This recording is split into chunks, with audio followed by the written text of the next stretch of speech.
vai nos falar exatamente sobre esse tema, que é motivos de resignação dentro da ótica cristã, segundo a visão espírita, né? Isso é bem interessante, né? Porque as pessoas têm às vezes uma noção, como ele vai explicar, bem variada do que seja resignação. Seja bem-vindo.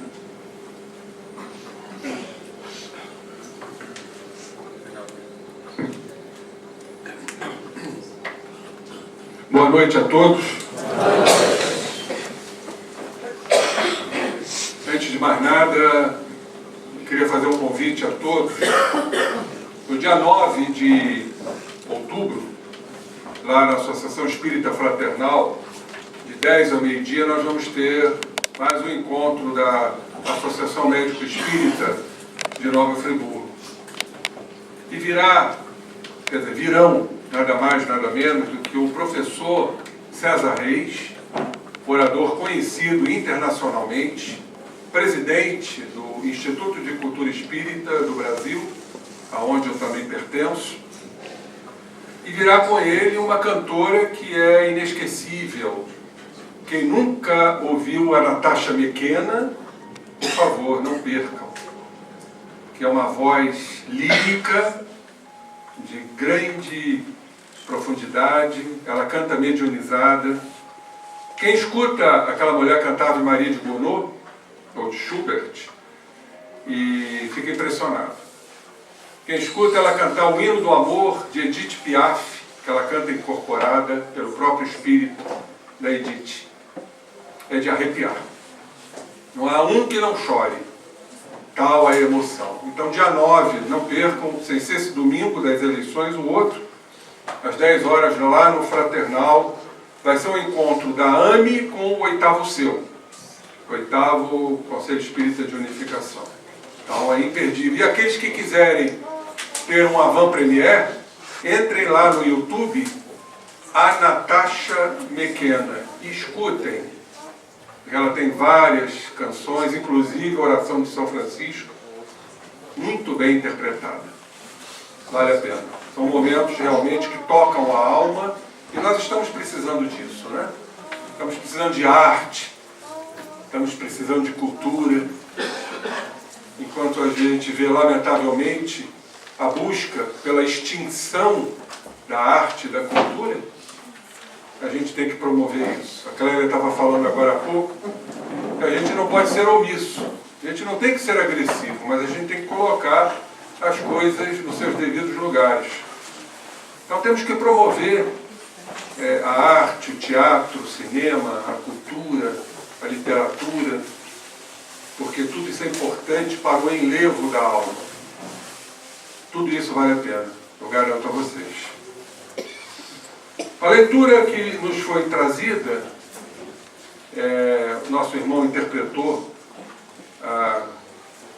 colocou a interpretação de Emmanuel, melhor dizendo, em verdade consta lá no Evangelho de Lucas, em que isso é extremamente pertinente para os dias atuais. É um grande convite a todos, e certamente todos aqui presentes, de uma forma ou de outra, sofrem. Sofrem uma doença, sofrem uma enfermidade, sofrem um abandono, uma separação, uma perda. Sofrem de alguma forma. Jesus nos apontou em relação a isso, dizendo que no mundo tereis aflições. Mas tende bom ânimo, porque eu venci o mundo e nós venceremos esse mundo interno, porque nós somos os promotores das aflições.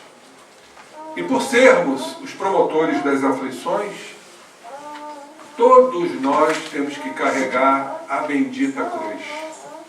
É o que está lá no Evangelho do Lucas, que diz que aquele que não carregar a sua cruz e não vier após mim, não poderá ser meu discípulo. Vamos tentar entender isso para a compreensão desse grande símbolo que o nosso Mestre Jesus nos trouxe, que é a cruz.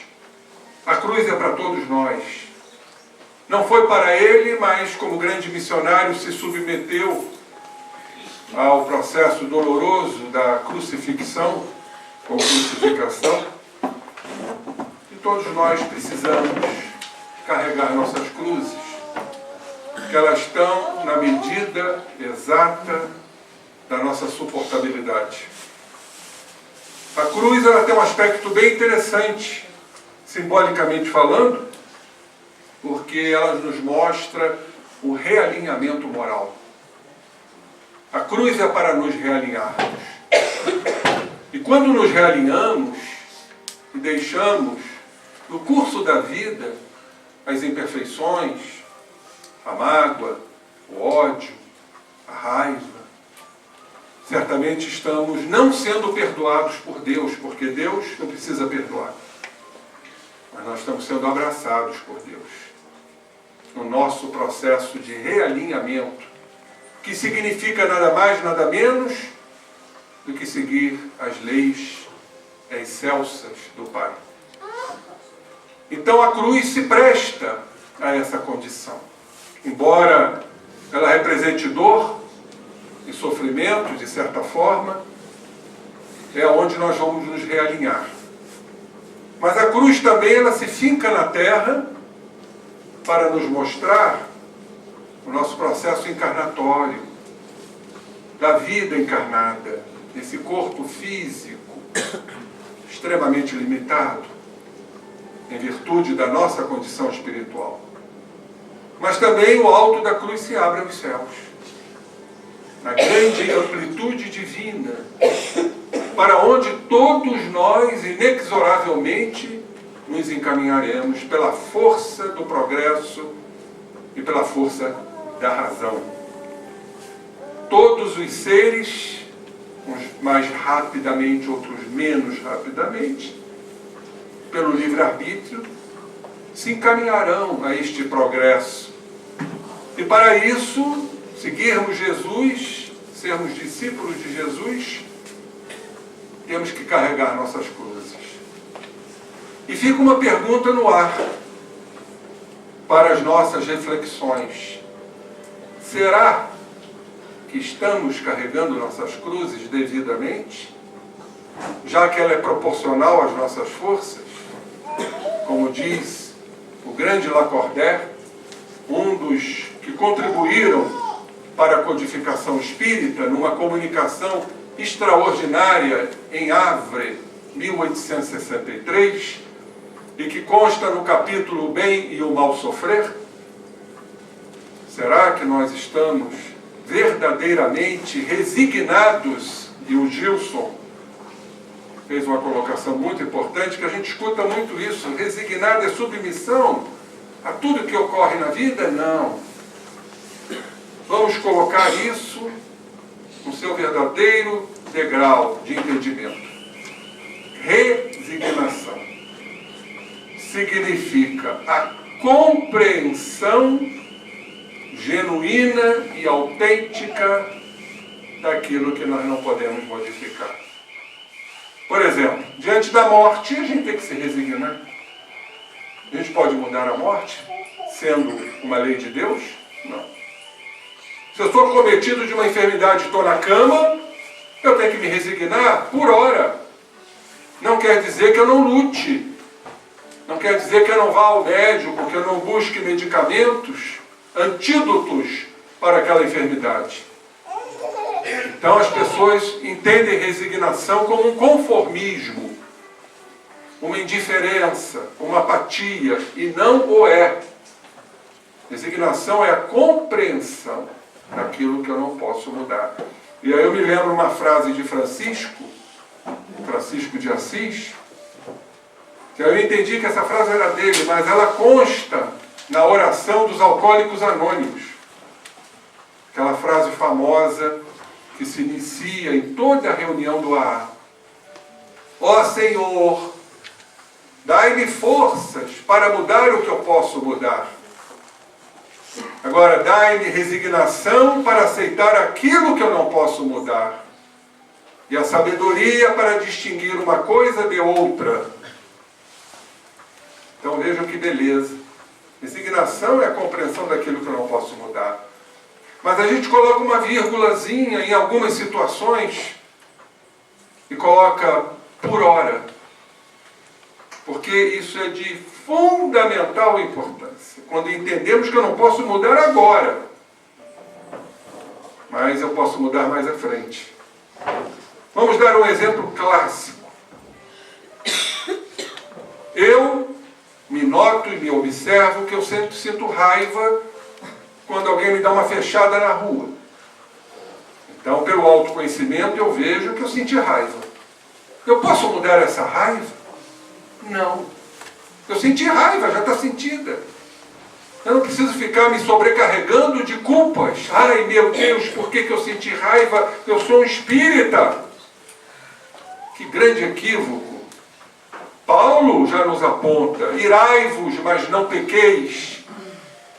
Não acrescentais o sol sobre a vossa ira. Então Paulo nos diz: sinta raiva, sinta mágoa, tenha sentimento de vingança, porque isso te pertence. Agora, não acrescentais o sol sobre tudo isso. Não potencialize tudo isso. Não superlative tudo isso. Porque é importante a gente entender o que a gente sente, senão a gente vai mudar o quê? Vamos passar pela vida achando que é santo porque foi à igreja, porque leu a Bíblia e que está quites com Deus. E Jesus salva todos os meus pecados e eu continuo reincidindo nos mesmos pecados, nos mesmos erros. A gente chega no mundo espiritual e vê que não é nada disso. Meu Deus, como eu me equivoquei. Aí vem a desilusão, vem a decepção, vem o desapontamento, que é a grande característica dos espíritos que chegam nos portais do além-túmulo e caem diante da realidade. E a gente passa pela vida como uma ilusão, como uma fantasia. Então a gente não tem que se punir. E não tem também que ficar encontrando subterfúgios, escapismos, desculpismos, como Emmanuel nos colocou muito bem, que foi lido pelo nosso irmão. Então, diante da dor que nos pertence, porque a dor não foi imposta por Deus, a dor não foi imposta por ninguém, a dor é nossa, é uma característica nossa, não temos que ficar culpando quem quer que seja. E é o que a gente mais faz no processo de projeção psicológica. É muito bom a gente apontar o dedo para o outro. E a gente esquece que quando a gente aponta um para o outro, tem três apontando para a gente. Olha só. Figura emblemática aqui do julgamento. Então a gente tem que começar a mudar, companheiros. A entender, a compreender. Então Emmanuel nos coloca duas situações que eu vou complementar para o nosso conhecimento com mais três que são trazidas pelo Espírito Joana de Ângeles no livro Autodescobrimento. Para a gente tentar, diante da dor, não ficar buscando subterfúgios, escapismos. Vamos entender a dor. O que ela significa para a gente? Qual a razão? Muitas respostas não nos serão dadas, mas eu tenho certeza que a busca pelo entendimento já vai nos trazer um grande alívio, um bálsamo. Porque se a gente busca, a gente está tendo humildade para entender o que se passa conosco. E não ficar transferindo. Então, o nosso querido Emmanuel nos fala que a situação mais comum diante da dor, diante da cruz, é a revolta. A gente se revolta. Sente raiva, sente mágoa, que é uma raiva engolida. Vamos recordar a infância, as feridas da infância. Vamos recordar o que o pai fez, o que a mãe fez ou deixou de fazer. Que às vezes não fez, mas deixou de fazer, a chamada ausência. Então a gente está sempre se revoltando. E, meus irmãos, através de estudos recentes trazidos pela medicina espiritual, pela neurociências, a revolta é altamente nociva e danosa para o corpo, para a organização física, para os arquipélagos celulares. Daí as enfermidades em curso, que nós estamos aí testemunhando e compartilhando.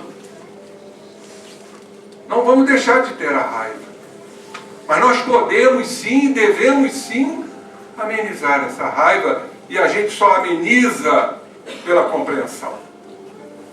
A gente só ameniza pelo entendimento. A gente só ameniza por esta lição de Lucas, que na verdade foi Jesus que nos trouxe. Aquele que não carregar a sua cruz e não vier após mim, não poderá ser meu discípulo. Então temos que entender isso na nossa profundidade, nas tessituras mais íntimas da nossa alma, e agradecer. A gratidão entra sobejamente nessa situação. Porque eu agradeço a dor, porque é ela que vai me modificar. Ainda é uma necessidade para o ser humano que habita um planeta de provas e expiações. Mas a gente faz o contrário, a gente se revolta, a gente se ira, a gente se encoleriza, a gente lamenta, lamuria. Meu Deus, nós estamos vivendo um mundo de reclamações. Eu tenho vontade de colocar aquele megafone, multimegafone, e dizer: meus irmãos, parem com isso, que vocês estão adoecendo. Depois vão ter que desencarnar, vão ter que se fazer uma nova proposta reencarnatória, talvez até nem na Terra, no outro orbe, onde há prantos e ranger de dente, como está lá no Evangelho. Mas as pessoas são insistentes, porque são contrariadas. O grande problema é esse. Nós somos contrariados nos nossos princípios e reagimos com revolta. Então a revolta é uma questão. A outra questão, que é muito frequente, e Emmanuel colocou muito bem, a gente pega as nossas cruzes e bota na porta do vizinho. Ou seja, o que significa isso no viés psicológico? Transferência. Então a gente vive a transferir o que nos pertence para o outro. O culpado é a mãe, o culpado é o pai, o culpado é a sociedade, o culpado é o vizinho, o culpado é a sogra, o culpado é o governo, e por aí vai. E uns até dizem: o culpado é Deus, que não olhou para mim. E a gente vai ganhando mais dívidas morais, que vamos ter que responder por todas elas. Então a gente faz isso, pega a cruz e bota na porta do vizinho. Processo de transferência psicológica. Mas vamos aí fazer alguns acréscimos diante da lição que nos foi trazida.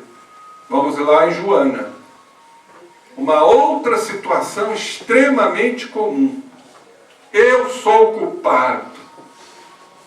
Quando o culpado não é o vizinho, quando o culpado não é a família, o culpado sou eu que errei, que fracassei. Aí vem a frustração, vem a baixa autoestima, vem aquela sensação de incapacidade, de impotência, vem a inveja, porque o outro é superior e eu não sou. Como diz o velho ditado de internet, a inveja é a arma dos incompetentes. Então a gente fica circulando nesse processo, se autopunindo. E aí, meus caros irmãos, começamos a entender, nas abordagens médico-espíritas, e a função da AME é esta, trazer essa abordagem médico-espírita, o que isso causa e o que isso gera nas criaturas humanas. Esse cortejo imenso de doenças autoimunes que estão a nos cercar é por conta disso. Falaríamos aqui inúmeras doenças. doenças de autoagressão, porque a gente se autoagride o tempo todo, autopunição. Eu não deveria ter feito isso, fiz. Eu não deveria ter feito aquilo e fiz. Ah, meu Deus! Tem uns que dizem, eu sou um zero à esquerda, meu Deus. Outros dizem, eu sou uma topeira. E a gente vai passando com este processo de autopunição sem querer carregar a cruz, porque para carregar a cruz temos que ser corajosos. Temos que ser destemidos. É a minha dor e eu vou resolvê-la, mesmo que eu não consiga agora, mas conseguirei mais à frente, porque eu não vou parar de lutar. Esse é o processo. É a aceitação. A resignação é a aceitação daquilo que já está instalado. Eu não posso mudar algo que já aconteceu, então não posso ficar me punindo, ou me revoltando, ou transferindo a responsabilidade para outro. Aí nós vamos cair num quarto item, também bastante comum e que vocês conhecem. Zona de conforto. Oh, meu Deus. A gente se acomoda. Para que eu vou lutar? Afinal de contas não vai dar certo. Eu sou um fracassado. E a gente entra num processo de extinção de fluido vital ou de imantação do fluido vital, formando núcleos, desabastecendo outras áreas energéticas. Nós estamos falando da depressão, que é a doença do ego. Mas para que eu vou tentar? Eu sou um fracassado mesmo? Desanimo.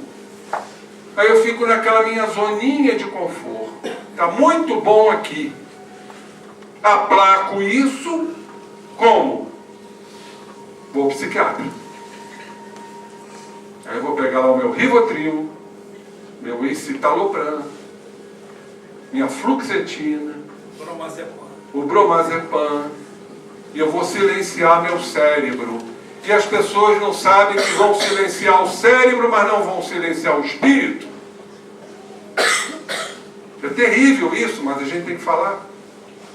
E fica naquela zona de conforto, saindo deslocando de uma área para outra.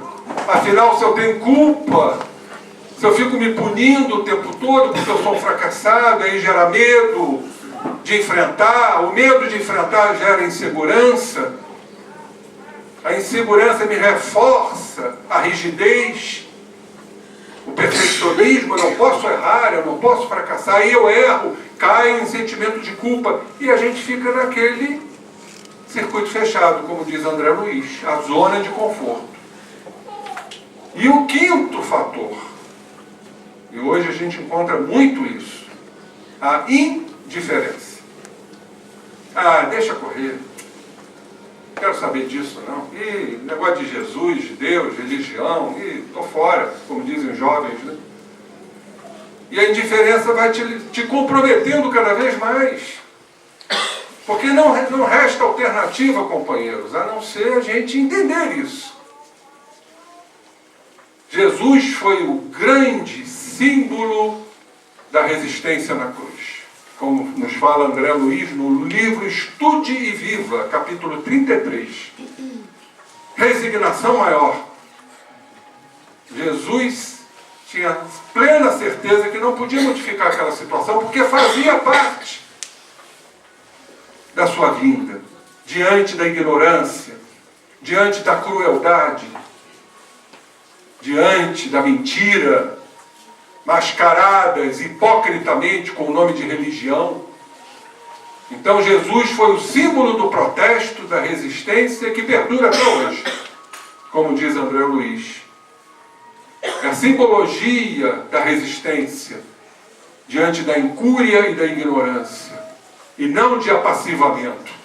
É essa a questão. O que é resignação, o que é passividade. Deixar que as coisas aconteçam. Para que eu vou lutar? Então nós temos que entender isso, caros companheiros. Porque como diz Francisco Xavier, Cândido Xavier, a vida nem sempre segue o nosso querer. mas ela é perfeita naquilo que tem que ser. Aceitarmos mais, sermos mais gratos por estarmos passando por provas, porque ninguém veio passear na Terra. Isso é indiscutível. Ninguém é turista espiritual. E muitos pensam que são. Acha que a vida é só curtir, é só passear, é só gastar dinheiro. Para isso tem que amealhar mais dinheiro, para gastar mais dinheiro. E a pessoa fica naquele vazio. Aquele vazio interior, porque quanto mais tem, mais quer. E não há o processo que chamamos de plenitude, de satisfação, de alegria verdadeira, genuína. São os enfrentamentos, porque somos espíritos imperfeitos. A alegria está aí. Vamos recorrer a uma frase de Lacordaire, mais uma vez citando essa comunicação em Havre, em 1863, que ele nos diz que o fardo, ou a cruz, ele é proporcional às nossas forças. Deus jamais vai nos dar uma cruz extremamente pesada que nós não suportamos. Não seria justo. Se ela é pesada, é a forma como a gente vê. É a nossa resistência, é o nosso ego, é a nossa arrogância, que as coisas têm que funcionar do nosso jeito, elas não podem fugir 1 milímetro do que traçamos como regra, do que traçamos como lei, porque é a nossa lei, mas não é a lei de Deus. Então, o fardo é proporcional às nossas forças. Mas diz Lacordaire, para a nossa alegria de pesquisador, a recompensa é proporcional à resignação e à coragem. Aí nós vamos recortar a palavra recompensa para entendermos o que a neurociência hoje nos traz e fazermos uma costura, uma ligação com a palavra resignação. O que a neurociência hoje nos mostra? Que no nosso cérebro nós temos áreas cerebrais específicas, mas todas elas se interagem, há uma interconectividade.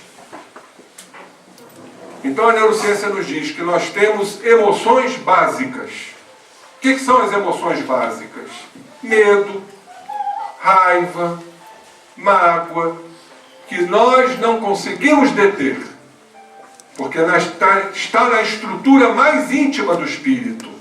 São aquisições espirituais. Alguém consegue deter a raiva? Não, ela vem.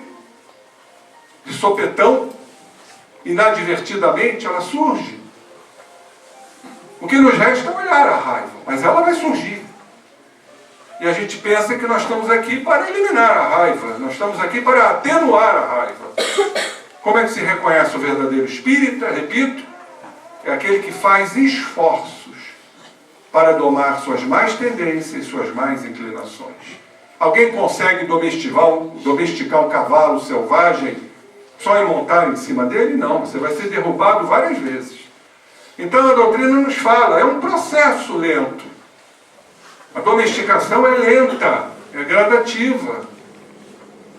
E é exatamente a nossa função. Agora, temos que nos resignar diante disso. Temos que compreender tudo isso. Que é o momento que nós estamos passando. Agora a gente tem que lutar contra isso. Criar situações, criar atenuantes. E nós temos tantos recursos. A doutrina espírita nos confere inúmeros recursos. No momento de raiva dentro de casa, no momento de exasperação, no momento de mágoa, uma lembrança malfadada, vamos pegar o Evangelho, vamos abrir, vamos ler em voz alta. Porque tem espíritos tão densos, tão trevosos, que eles não interpretam o pensamento. Eles escutam a nossa voz, porque o som tem uma velocidade muito material, 300 metros por segundo. E o pensamento? Conhecemos a velocidade do pensamento. A luz são 300 mil quilômetros por segundo. Então são espíritos tão adensados que a gente precisa falar alto, pegar o Evangelho e ler dentro de casa, para que eles nos escutem. Então nós temos recursos poderosos, temos a prece.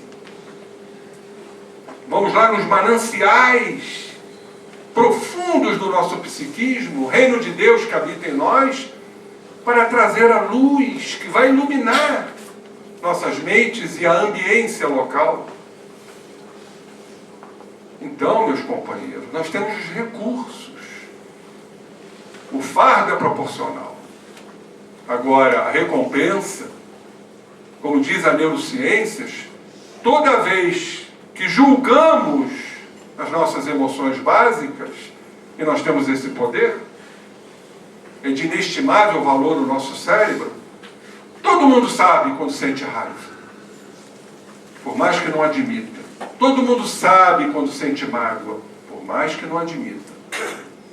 Basta a gente observar, treinar. Tudo é adestrável em nós. Nossa, mãe, eu senti raiva daquela criatura. Eu tenho que ter compaixão por ela, eu tenho que orar por ela. Nas mínimas coisas, a gente vai treinando o nosso cérebro. Isso tem um nome. Isso tem um nome. É um descondicionamento ou uma desimpregnação. Porque a gente fica impregnado de tantas repetições, de tantas recapitulações que nós cometemos ao longo das encarnações, e é isso que nós somos. Como diz o Jung, somos repletos de sombras. Agora temos que iluminar essas sombras. E para você iluminar, você tem que entender a sombra. Não tem jeito. Você tem que compreender a sombra que paira sobre ti. Então nos diz o grande Lacordaire, a recompensa. E essa palavra ficou fixada em mim. Porque diz a neurociências, toda vez que julgamos as nossas emoções básicas, é o encontro da área de interpretação, da área de racionalização, da área de entendimento, com que está em nós, as nossas emoções. Toda vez que assim o fazemos, nós damos um salto quântico, que significa, vamos nos aceitar a partir de hoje, que é isso que nos pertence? Vamos parar de botar máscaras protetoras, vamos parar de se revoltar, ou de transferir a responsabilidade, ou de se autopunir, ou de entrar na zona de conforto, ou então fugir indiferentemente à nossa realidade. Vamos parar? Quando a gente julga, é o autoconhecimento. O que a neurociência está falando hoje, Sócrates já falava antes de Cristo, conheça-te a ti mesmo. E aí então é aquele entendimento, meu Deus, dai-me forças para mudar o que pode ser mudado. E resignação para aquilo que eu não posso mudar, vírgula, por hora, eu não vou parar de lutar. Porque eu já começo a ter a sabedoria para distinguir uma coisa de outra. Olha que extraordinário, a nossa capacidade. Por isso que Jesus disse, vós sois deuses. Sede perfeitos como perfeito é vosso Pai Celestial. Então Jesus, como via nele, ele vê em nós, a pulsar dentro de nós a célula divina, ainda abafada, ainda constrita pelo nosso orgulho, pelo nosso ego. Então é esse poder que nós temos. E a neurociência está comprovando que toda vez que aceitamos, nós ativamos uma área do cérebro, Gilson, que antecipa qualquer tipo de risco, mas também antecipa prazeres. Olha que coisa linda, a resignação vai nos dar prazer. Palavras de Lacordaire que a neurociências endossa. Por quê? Eu antecipo riscos. Quais são os riscos? Ah, não vou conseguir, eu não vou vencer, eu não vou suportar. Mas aí a gente faz o lado contrário da moeda. Vou aceitar, porque isso faz parte da minha caminhada.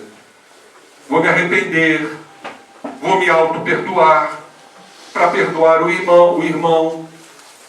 E é esse o processo de treinamento. A gente vai se desimpregnando daquilo que nós praticamos, cometemos e imprimimos nas nossas organizações anímicas da nossa alma. Vamos criando referências. E vamos criando referências. Aqui no final do Evangelho tem uma coletânea de preces, inclusive esse capítulo Pedi e obtereis e a importância da prece para várias situações. Várias situações, sem dúvida. Encarne, desencarne, doença, dificuldades Tudo. materiais, tudo. Aqui no final do Evangelho, entende?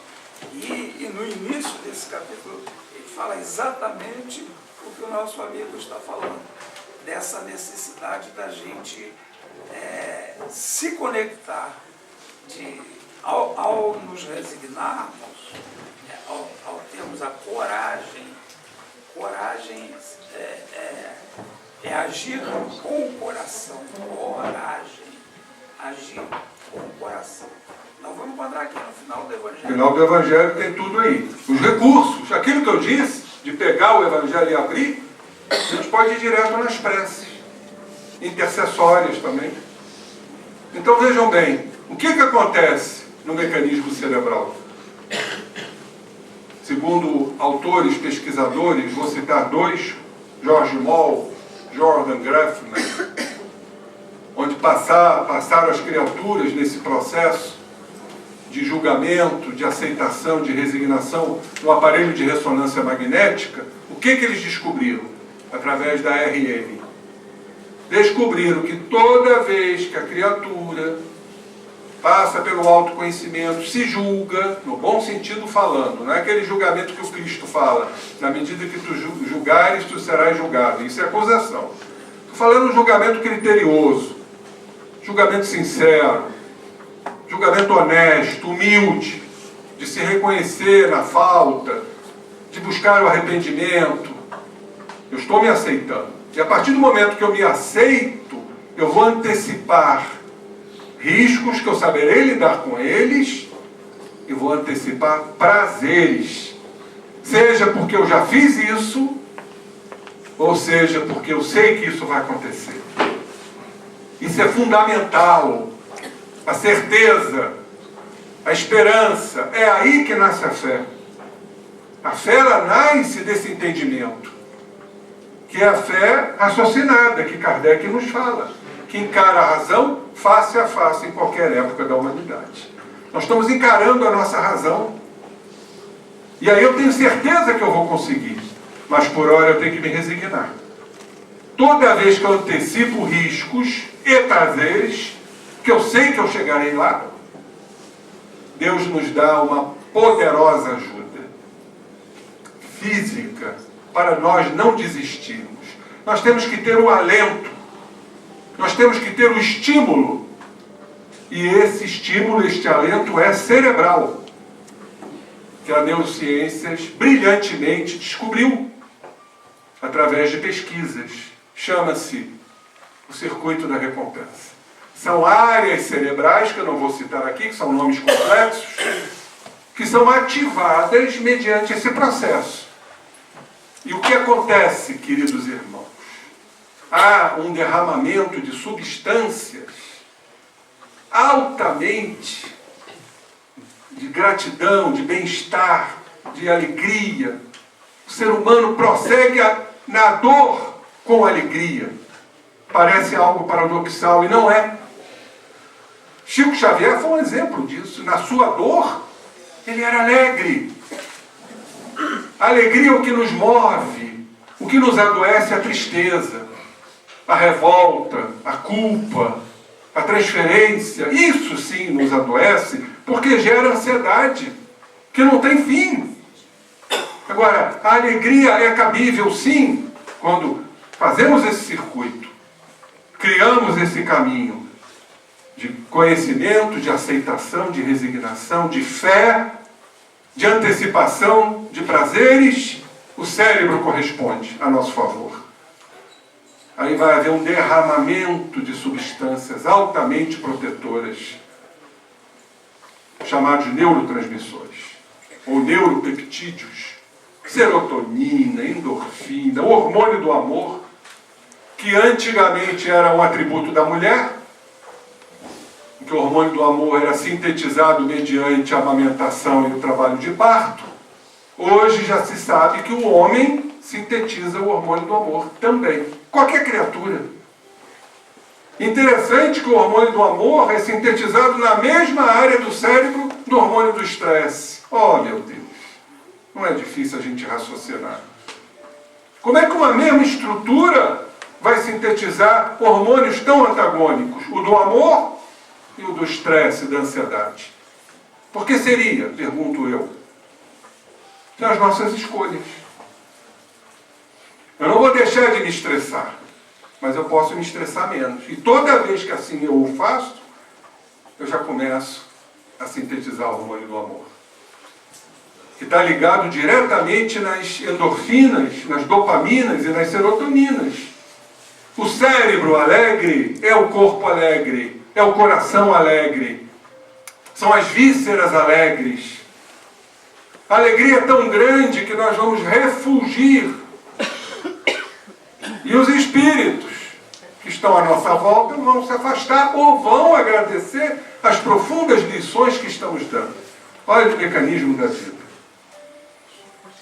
Por isso Jesus disse: bem-aventurados os aflitos, os que choram, porque serão consolados. Onde está esse consolo? Está simplesmente no afago? Oh, meu querido, você é tão belo, você é tão maravilhoso, vem cá, meu filho. Não. É este o consolo. Por isso a doutrina espírita é o consolador prometido por Jesus. Eu rogarei ao Pai e Ele enviará outro consolador que irá rememorar minhas lições e espargir as novas. Quais são as novas lições? São da doutrina, são da ciência que vem agora atualizar a nossa doutrina espírita. O estudo do magnetismo, o estudo neurocientífico, o estudo da física quântica, o estudo da medicina espiritual, o estudo das curas, que hoje estão se agigantando de uma forma que vocês desconhecem. Estão aí. Psiconeuroendocrinologia, e por aí vai. A bioquímica. As ciências estão conjugadas na mesma filosofia, convergindo para o mesmo ponto. Então, bem-aventurados os aflitos, porque serão consolados. Qual é o grande consolo? O grande consolo é o conhecimento, é a compreensão. E quando a gente compreende, a gente aceita, se resigna. Espera. Vem a fé e vem a paciência. Bem-aventurados os pacíficos, os que têm paz, porque serão chamados filhos de Deus. Que a paz esteja convosco. Não era assim que Jesus se mostrava? Tinha algum fundamento isso, né? Que a paz esteja convosco. E contigo também, mestre. Olha que coisa maravilhosa, né? Como o Evangelho é científico. E logo a seguir Jesus fala: e bem-aventurados os famintos e sedentos de justiça, porque serão saciados. E aí eu lanço essa pergunta mais uma vez. Que justiça é essa? É a justiça que a gente quer para o outro? Ah, Deus vai ser justo. Isso tem um teor de vingança. Ah, tá vendo? Lei de causa e efeito. Castigo vem a cavalo. Ou então a gente guarda como erro inconfessável menos um. A gente tem uma satisfação ainda pelo insucesso daquele meliante, daquele criminoso, daquele estuprador, daquele pedófilo. É menos um. Tenho certeza que a gente guarda ainda esse algo inconfessável. Não é essa justiça que Jesus fala. Que justiça é essa? Qual é essa justiça? É a justiça da compreensão dos nossos sofrimentos, porque estamos carregando nossas cruzes. Eu me resigno porque eu compreendo. E se eu compreendo, eu acho justo. Porque não existe injustiça. Injustiça é o nosso enfoque. Ah, eu fui injustiçado. Foi nada. Você foi contrariado. Fulano me magoou. Não. também não existe. Eu só me magoo por aquilo que eu espero do outro, como diz Leloup. Porque a gente quer que as coisas funcionem da nossa forma, como criaturas que ainda somos. Dominadores, controladores, possuidores. Se há um sentimento, eu sempre reforço isso, que a gente tem que trabalhar é o apego. A gente sofre pelo apego. Tudo que a gente perde, que a gente pensa que é nosso. E nada é nosso. Nem o nosso espírito nos pertence, é de Deus. Ele nos concedeu o livre-arbítrio. É a mesma coisa a gestação, né? A gente bota um filho no mundo para ele seguir seu caminho. Ele não te pertence. Você foi o veículo, um instrumento dele ter vindo. E aí, por termos ainda esse sentimento de posse terrível, a gente sofre. Sofre pela perda, pela separação, pela distância, porque o filho te contrariou, porque o filho tem opinião própria que a gente não aceita. Ainda existe a imposição no nosso processo educacional, porque nós somos espíritos imperfeitos, então nós não vamos conseguir educar nossos filhos com perfeição. Então nós temos que ter conhecimento disso tudo. E quando a gente compreende e conhece, a gente enfrenta o insucesso, a vicissitude, entendendo que tudo é justo. Ou seja, tudo é necessário. Certa vez, o Mestre Jesus, numa passagem muito linda, que deve ser guardada em nossos corações, porque aquele dia ficou marcado na história do Evangelho, na história do cristianismo. Era um dia de muito calor, um calor abrasador. O sol já meio que semi-escondido, além dos picos altaneiros, encandecia as nuvens vaporosas que eram trazidas pela brisa em seus carros de púrpura e ouro. E aquelas montanhas típicas da Palestina, montanhas pequenas, tinha seus platôs, onde ali estavam salpicadas inúmeras árvores de pequeno porte, para que todos pudessem ali se sentarem. Nós estamos falando, companheiros, do grande hino, do grande louvor que o Cristo nos deixou, que ele entoou como uma orquestra divina, que são as bem-aventuranças. Mahatma Gandhi, ele nos disse que se tudo acabasse na vida e ficassem as bem-aventuranças, nada estaria perdido. Porque ali estão exatamente as lições máximas do Cristo e suas recompensas. Então, naquele momento, uma grande multidão se aproximava para esperar Jesus.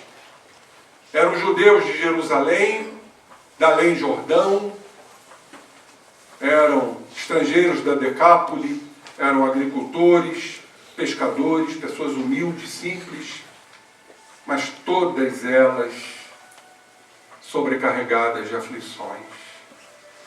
Diante da jactância, diante da pressão, diante de um mundo onde era prevalecente o poder, a coerção, a subjugação, as criaturas sofriam e buscavam naquele homem que falava o que nenhum falou, que fazia o que nenhum fez, que olhava como nenhuma outra criatura olhou. Então todos foram movidos e trazidos pelo magnetismo de sua força incomensurável. Muitos não conheciam Jesus. Muitos não conheciam seus feitos, mas eram trazidos e levados por esse magnetismo que locupletava o éter. É como se um aroma uma florescência ali se fizesse num ambiente primaveril. E Jesus, então, chega e nos traz o simbolismo da montanha. É o sermão da montanha, as bem-aventuranças. Porque a montanha, simbolicamente, se destina a que desçamos dos nossos patamares, para estender as mãos, como Jesus as estendeu, aos caídos, aos desafortunados, aos aflitos, aos sobrecarregados, para que eles pudessem se soerguer e pudessem escalar as íngremes montanhas escarposas. E assim é o processo que Jesus nos deixou para que todos nós façamos a mesma coisa. Desçamos de nossos patamares e busquemos, pela caridade, pelo amor às criaturas que se encontram nos fossos retumbantes da dor e das trevas, mergulhados que ainda são pela ignorância. Os que estão nos cimos, ao descerem a baixada, não esquecerão os cimos. E aqueles que se soerguerem da baixada, procurando as escarpas montanhosas, também não esquecerão a baixada, num processo lento de descondicionamento. E surge o Mestre Jesus, vestido de poente, sua auréola incandescente iluminava seus cabelos esfogueados, que eram desnastrados pelo vento, pela brisa suave. E Jesus, naquele instante, com os olhos cada vez mais brilhantes, acerca-se daquela multidão ansiosa, angustiada, sofrida pelas duras provas da existência. E Jesus, então, entoa o seu grande hino, o hino de louvor. Bem-aventurados os aflitos, os que choram, porque serão consolados. Vinde a mim, vós que sofreis, porque eu vos aliviarei. Imediatamente houve uma cantata de lágrimas que escorriam, trazendo a música da esperança. Essa cantata de lágrimas se prorrompia de todos os olhos copiosamente, porque a lágrima é divina. Aqueles que choram estão sendo justiçados pela lei, abrindo rotas de paz nas províncias do Espírito para o futuro. Aqueles que choram estão buscando Deus nas adustas regiões da soledade. É na solidão, onde não somos olhados e vistos pelos humanos. É na solidão onde não somos escutados em nossas dores, pelos seres humanos ainda empedernidos, envoltos por uma camada pétrea de egoísmo. Mas Deus nos escuta. Deus escuta o nosso verdadeiro lamento, a nossa verdadeira dor, porque Ele está com nós. Deus escuta e nos vê na nossa realidade sofrida. Deus está conosco. Embora sós, aparentemente desamparados pela vida, pela sociedade, pelos familiares, Deus está conosco. Deus se avizinha nas profundas regiões da alma quando nos abrimos a Ele, porque todos nós seremos consolados. Então é a dor, queridos irmãos, que nos faz repensar a nossa jornada aqui na Terra, áspera, dura, complexa. É a dor que nos faz abrir nossos campos perceptivos, olharmos, interpretarmos e agradecermos. Pois ela é a grande mola propulsora que nos impulsiona para a grande escalada celestial que nos aguarda.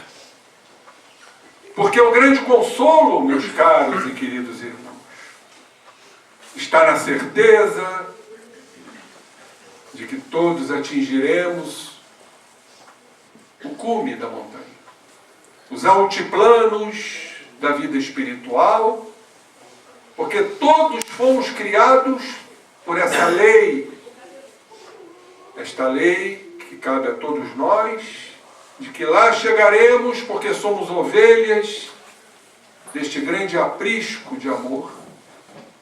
E Jesus nos traçou o caminho a nos dizer: nenhuma de minhas ovelhas perder-se-á.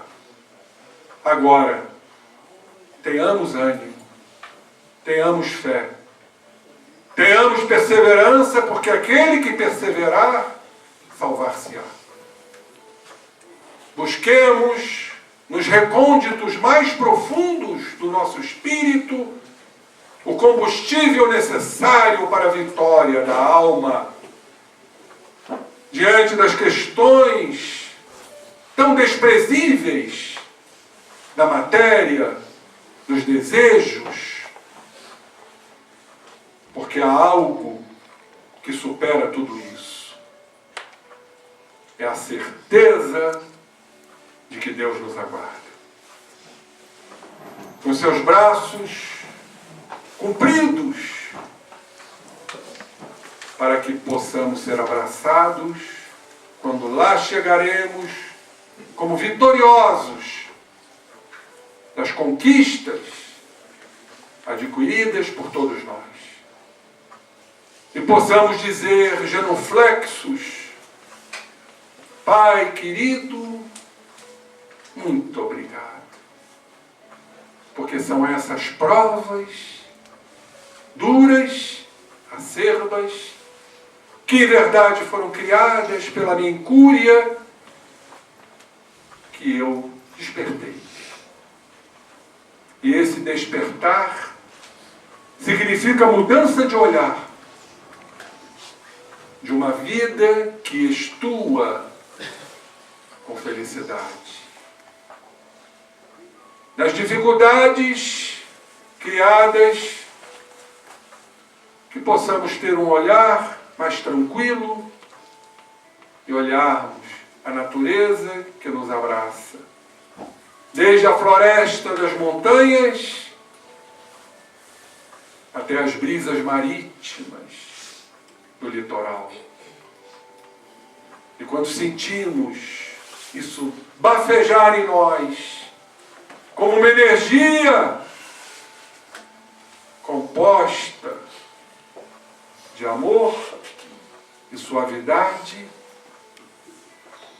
certamente, caros irmãos, estamos felizes e venturosos por sermos filhos do Pai. Filho de Deus que é amor. E filho de Deus que é amor só pode amar. Filho de Deus, criado para atingir a culminância espiritual, só através das linhas indefectíveis do amor que nós abraçaremos por conta da poderosa razão que nos move. E aí sim, seremos seres fortes, seres inabaláveis, seres corajosos, seres intrépidos, seres fervorosos, a dizer da profundidade da alma. Pai querido, não sou eu mais quem vivo, é Tu, Pai, que vive em mim. Com essas palavras, encerro, transmitindo a todos vós que sofreis a esperança. Caros e queridos irmãos, não desanimem. Muita paz.